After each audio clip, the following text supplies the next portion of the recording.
123430118.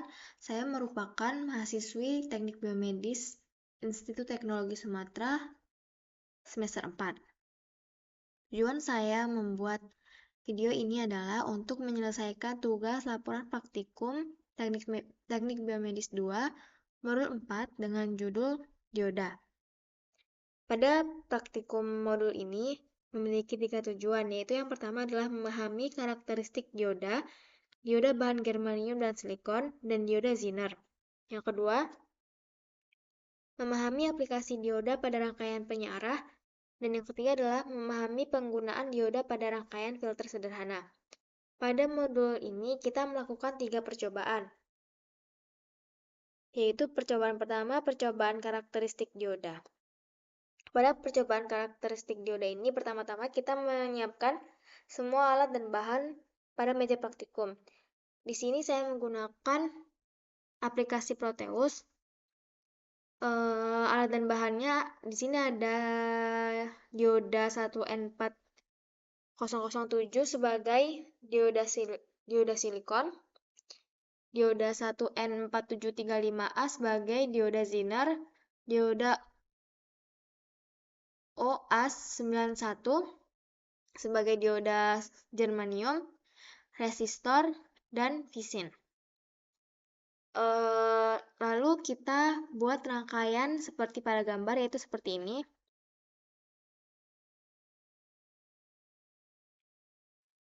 Kemudian jika sudah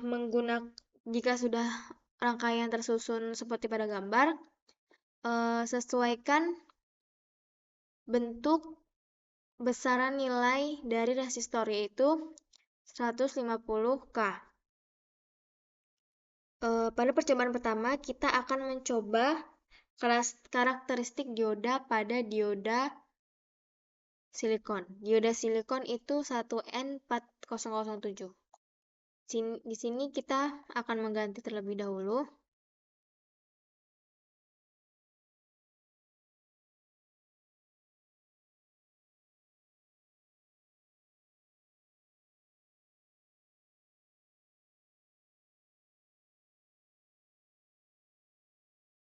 Jika sudah seperti ini, maka titik A disambungkan kepada output dari visin, dan titik B disambungkan kepada output dari dioda dan resistor. Kemudian kita run osiloskopnya.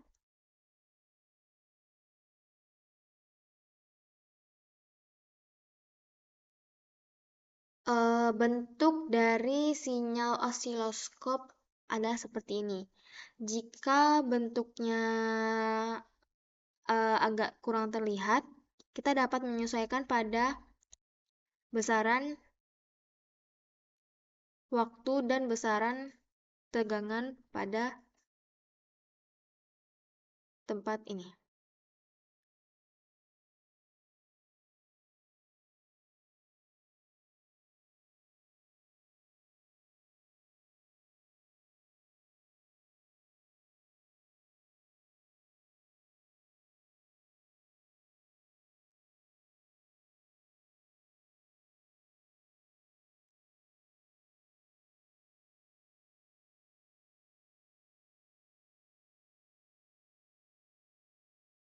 Pada osiloskop, gunakan mode XY untuk mengamati sinyal dan tekan tombol invert pada channel B. Maksud dari mode XY pada osiloskop ini adalah kita akan menggantikan pada source-nya ke A. Seperti ini, dan jangan lupa channel B di invert. Jika gelombang listrik yang terbaca terlalu kecil, maka dapat diatur pada waktu dan besaran tegangannya.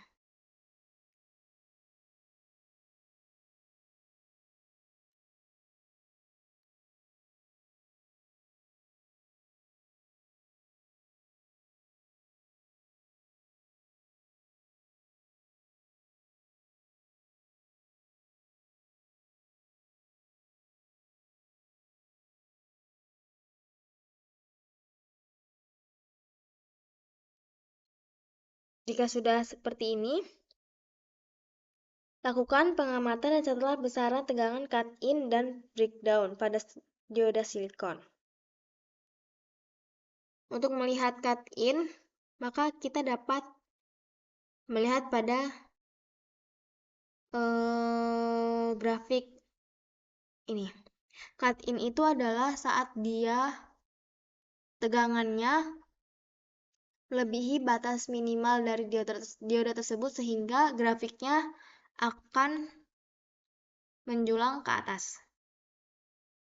Di sini karena kurang banyak, maka tidak dapat dipastikan dengan pasti berapa besar nilai dari tegangan cut-in pada dioda silikon. Jika kita lihat, sebentar.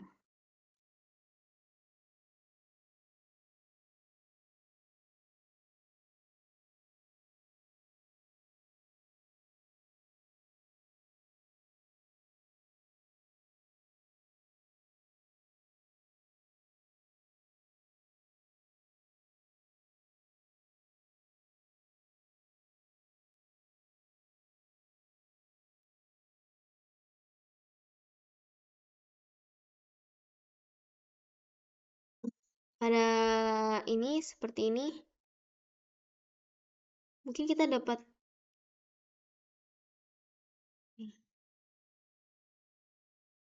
tapi karena terdapat banyak garis sehingga kita tidak dapat memastikan dengan pasti berapa besar nilai tegangan cut-in dari dioda silikon. Selanjutnya kita lanjutkan pada dioda germanium. Dioda germanium adalah OA91.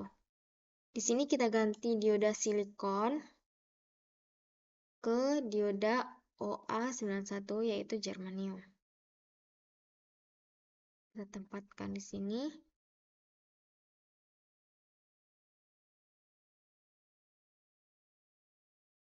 Jika sudah terhubung, maka dapat dilanjutkan dengan mensimulasikan oscilloscope.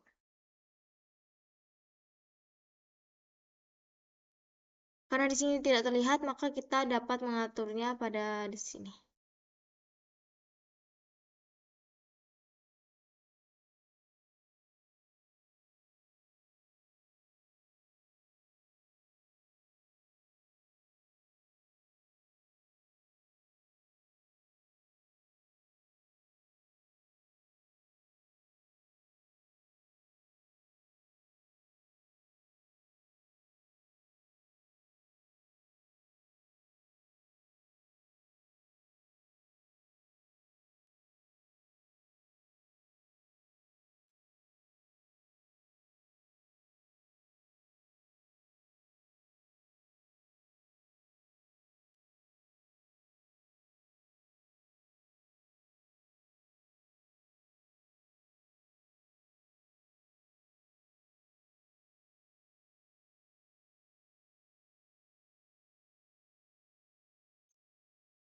Di sini dapat kita lihat 0 ya.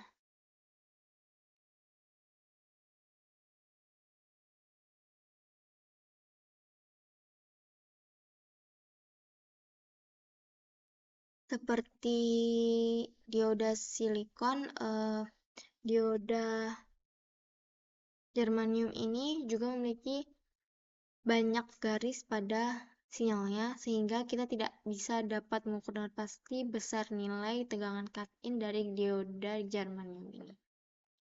Selanjutnya adalah kita akan menggantinya dengan 1N4735A, yaitu dia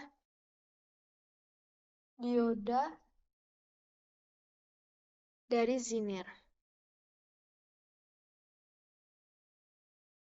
Kita ganti dengan ini.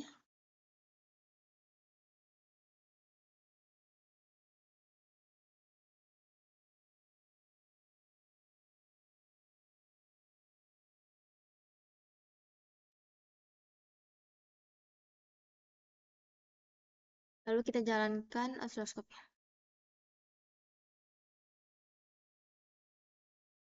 kita atur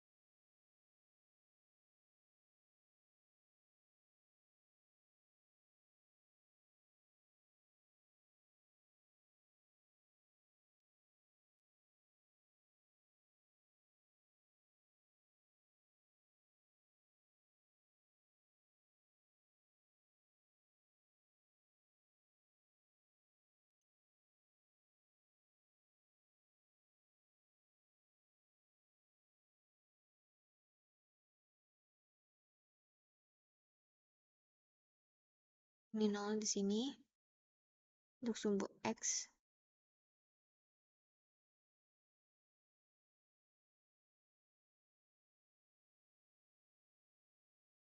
Dan 0 di sini untuk sumbu Y.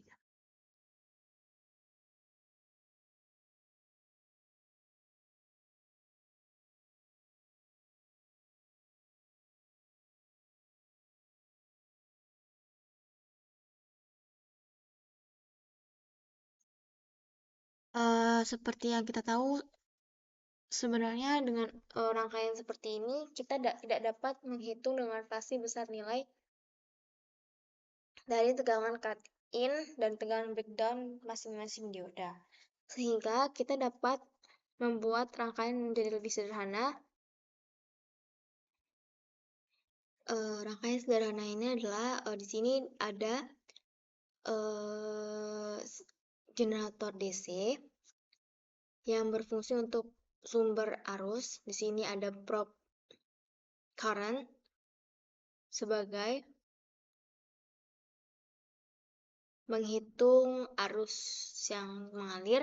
Di sini ada dioda silikon, dan di sini ada ground. Di sini ada DC sweep analysis. Jadi nilai yang karakteristik nilai dari dioda silikon ini akan muncul grafiknya pada DC sweep analysis ini.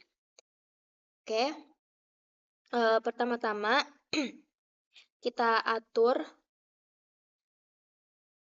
generator DC-nya menjadi seperti ini, manual edit, dan value-nya menjadi X. Jika sudah seperti itu, maka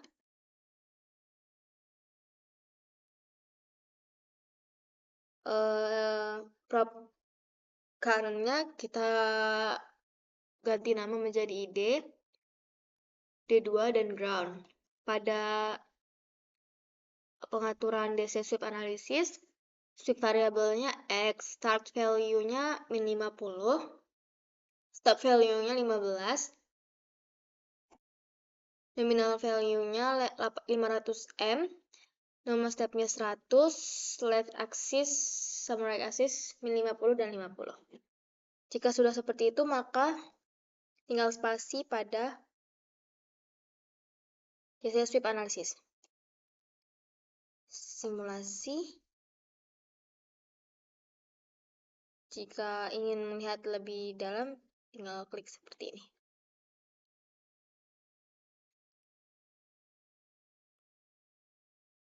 Nah, di sini terlihat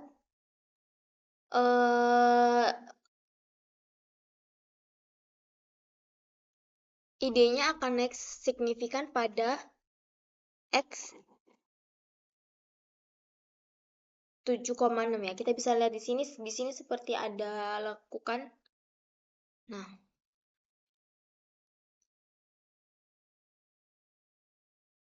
dari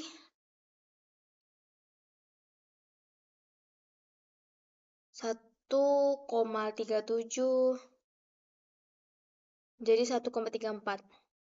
Nah, menjadi 2,49 itu sangat signifikan. Jadi dapat disimpulkan bahwa tegangan cut-in dari dioda silikon itu terletak pada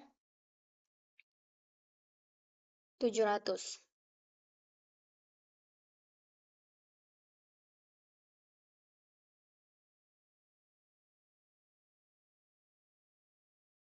sini.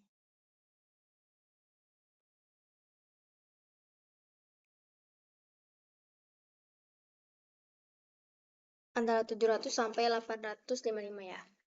Selanjutnya kita coba pada dioda OA91, yaitu germanium. Kita hapus OA91, kita letakkan di sini.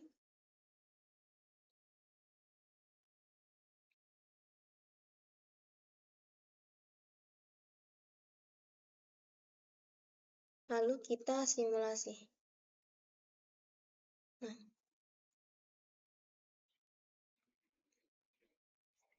di sini dapat terlihat jelas untuk tegangan yang naik itu ya di sini ya.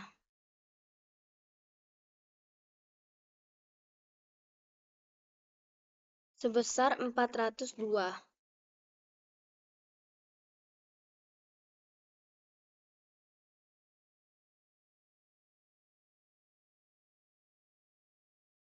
Tidak, sebesar 256. Dan itu untuk tegangan cut-in dari dioda germanium. Untuk tegangan breakdown-nya itu dia bernilai negatif. Jadi dia akan jatuh ke bawah seperti ini. Di sini kita dapatkan seperti ini.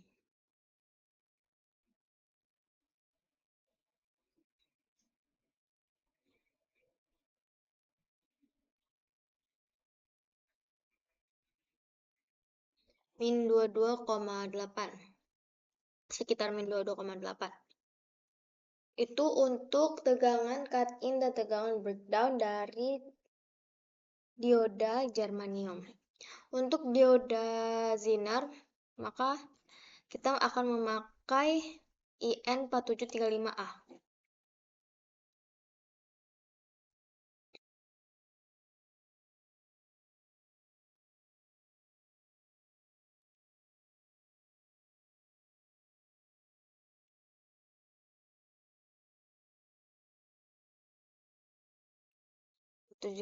A kita simulasikan. Nah,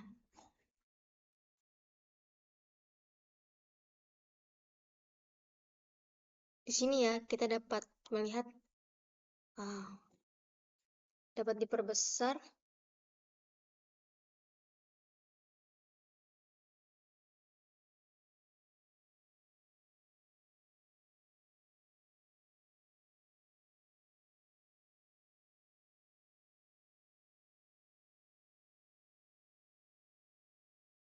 Dapat 598 untuk tegangan cut-in dan breakdown-nya min 5,82.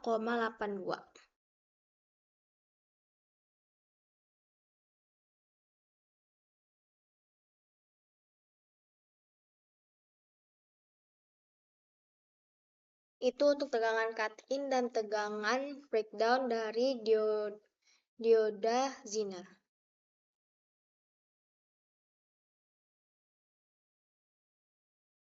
Pada percobaan kedua, yaitu percobaan rangkaian penyiaran gelombang dan filter. Di sini kita akan menggunakan dua rangkaian, yaitu rangkaian pertama yang output yang dihasilkan adalah penyiaran gelombang dan filter setengah, dan yang kedua adalah penyiaran gelombang dan filter sempurna atau seluruhnya. Untuk gelombang dan filter setengah itu kita memakai rangkaian ini. Di sini ada V-sign, ada trafo yang berfungsi untuk menurunkan tegangan, ada dioda silikon, ada kapasitor, dan ada resistor, ground, dan oscilloscope. Di sini kita akan bermain pada besaran kapasitor dan resistor yang akan divariasikan untuk mendapatkan nilai tegangan ripple, frekuensi tegangan ripple, frekuensi arus dioda, arus maksimum, dan resistansi output yang bervariasi itu juga. Untuk besar C1 10 mF dan C2 10K itu akan menghasilkan diagram seperti ini.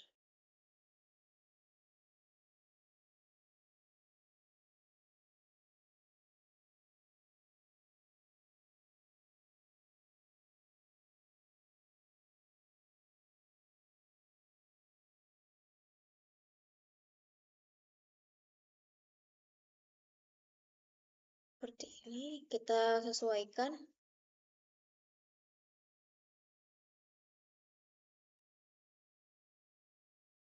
Nah,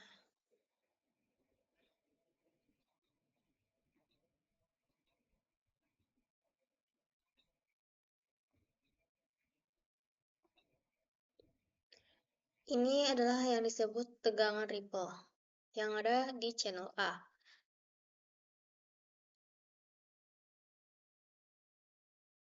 Ini merupakan satu fase untuk tegangan ripple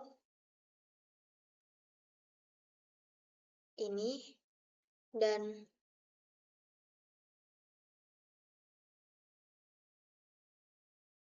ini adalah satu fase untuk tegangan biasa atau V sin. Untuk mencari frekuensi dapat digunakan satu per periode, dan untuk mencari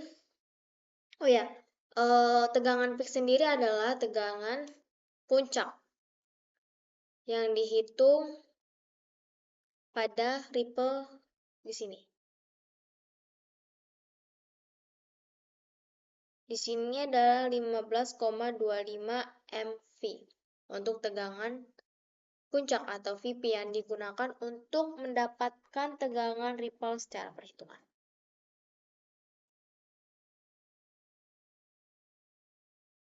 Selanjutnya, untuk menghitung arus maksimum adalah arus maksimum output yang output dari dioda ini, sehingga probe current-nya diletakkan pada daerah sini. Dan untuk menyesuaikan arah panah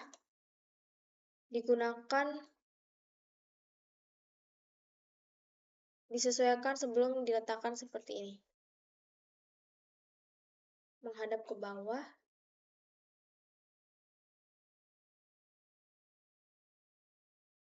Jika sudah sesuai, taruh dan run. Di sini maka akan terlihat besaran dari I maksimum, yaitu 0,01. Itu untuk penyearah gelombang dan filter setengah.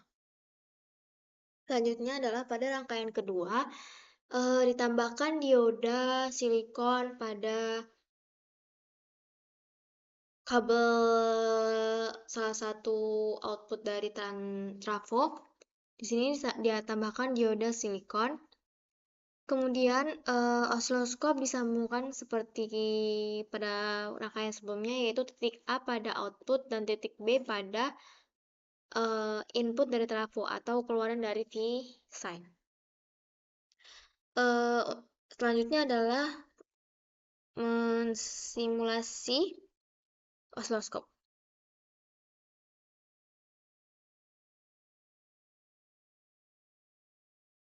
Kita tunggu sebentar. Yang kuning itu adalah output dari penyearah gelombang dan filter, dan yang biru adalah gelombang asli dari sumber tegangan. Di sini kita akan mengukur V peak atau puncak tegangan. Sebelumnya kita pause di sini terlebih dahulu. Setelah itu kita nyalakan kursor, kemudian taruh di bagian atas dari tegangan channel A. Di sini dapatkan 17,92. Untuk kapasitor dengan nilai 10 mikrofarad dan resistor dengan 150 K. Untuk mendapatkan variasi, maka kita dapat memvariasikan besaran nilai kapasitor dan nilai dari resistor. Kemudian kita letakkan pada tabel dan dapat dibandingkan data-data tersebut. Sekian penjelasan saya dalam menjalankan rangkaian simulasi dengan aplikasi Proteus. Jika ada salah kata dan perbuatan, saya mohon maaf. Saya akhiri. Wassalamualaikum warahmatullahi wabarakatuh.